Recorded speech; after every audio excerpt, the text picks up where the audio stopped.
masukan dan dari para narasumber khususnya para kepala desa adat materi-materi apa saja yang perlu diatur di dalam rancangan undang-undang ini. Kalau boleh kami meminta, yang kami butuhkan itu adalah menjaga keutuhan tradisi. Bukan sekedar mengejar kebutuhan administratif. Pintu masuk diskriminatif itu bukan sekedar di KTP, tetapi dampak dari identitas yang tidak dilindungi oleh negara adalah pada akta perkawinan, akta anak, pendidikan di sekolah bagi anak-anak kami. Betapa anak-anak kami tidak merasa percaya diri untuk meyakini dan melestarikan agama leluhurnya sendiri. Ketika pola pikir masyarakat akhirnya dipecah oleh kebijakan yang memecah belah, sebetulnya menurut kami itu sangat memecah belah dan inkonstitusional.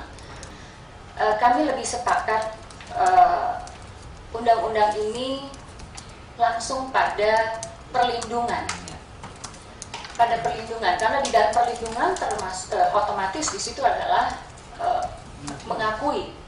Terutama yang sangat mengkhawatirkan itu tentang akte anak buat sekolah, karena syarat untuk membuat akte diminta semacam buku nikah bapak ibunya, sementara kami menggunakan tata cara hukum adat. Jadi ada ruang yang tadi katakan bahwa hukum adat itu bisa dimasukkan, tapi harus didorong dalam bentuk organisasi. Jadi kami otomatis mentok juga di situ, karena kami terus terang di masyarakat di sana tidak berbentuk organisasi. Jadi tidak ada ketua, bendahara dan lain sebagainya, tapi yang ada sesepuh. Nah, soal definisi ini harus mampu mengakomodasi maksud dari pasal 18B ayat 18 ayat 2 dan pasal 18I ayat 3 Undang-Undang Dasar secara bersama-sama. Jadi tidak boleh terpisah. Pasal 18B ini adalah pengakuan terhadap hak-hak yang sifatnya material, tanah, wilayah, sumber daya alam, dan sistem pemerintahan adat, termasuk peradilan adat. Itu yang ada di dalam cakupan 18B ayat 2.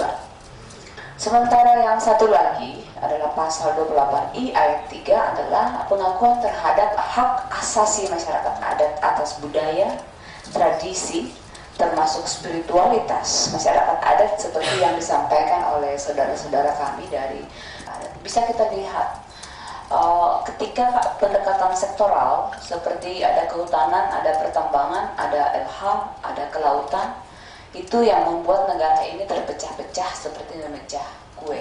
Masyarakat adat sebagai pemilik tanah, wilayah, sumber daya alam kemudian dipandang hanya sekedar penghuni atau penumpang di hutan, atau penumpang di laut, dalam kawasan laut, atau yang punya knowledge, yang punya pengetahuan menjaga alam oleh KLH. Nah, ini yang tidak boleh lagi terjadi. Makanya undang-undang ini harus mengakhiri praktek seperti itu. Sebetulnya dengan menunda ini kita membiarkan kriminalisasi terus terjadi di lapangan. Karena ada lebih dari 3 undang-undang saat ini yang terus dipakai oleh pemerintah untuk mengambil alih tanah.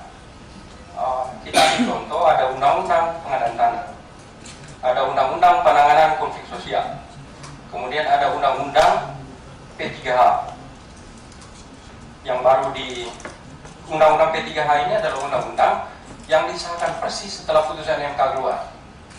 Jadi undang-undang ini tidak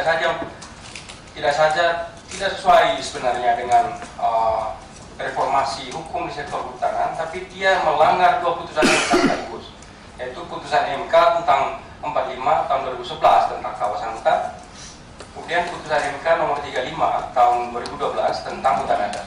Itu sama sekali tidak diperhatikan dalam undang-undang P3H ini. Dan juga bahwa dalam melaksanakan itu perlu ada kelembagaan untuk memastikan ini bisa dilaksanakan.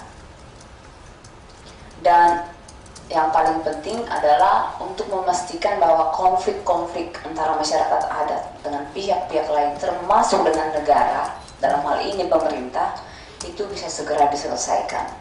dan memastikan bahwa tidak ada lagi konflik yang terjadi di masa depan. Kami sangat berharap kita tidak mengulang lagi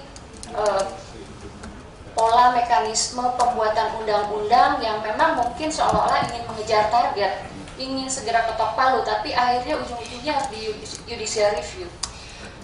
Yang kami harapkan tadi perlindungan buat kami dari negara, bahwa kami masalah diaku dan tidak diakunya terserahlah. Mudah-mudahan ini dengan anggota dewan yang terhormat ini membuat apa yang direncanakan undang-undang itu mengakomodir bukan hanya kami yang ada di Jawa Barat, mungkin seluruh Nusantara ini, karena masyarakat adat tersebar luas di Nusantara ini.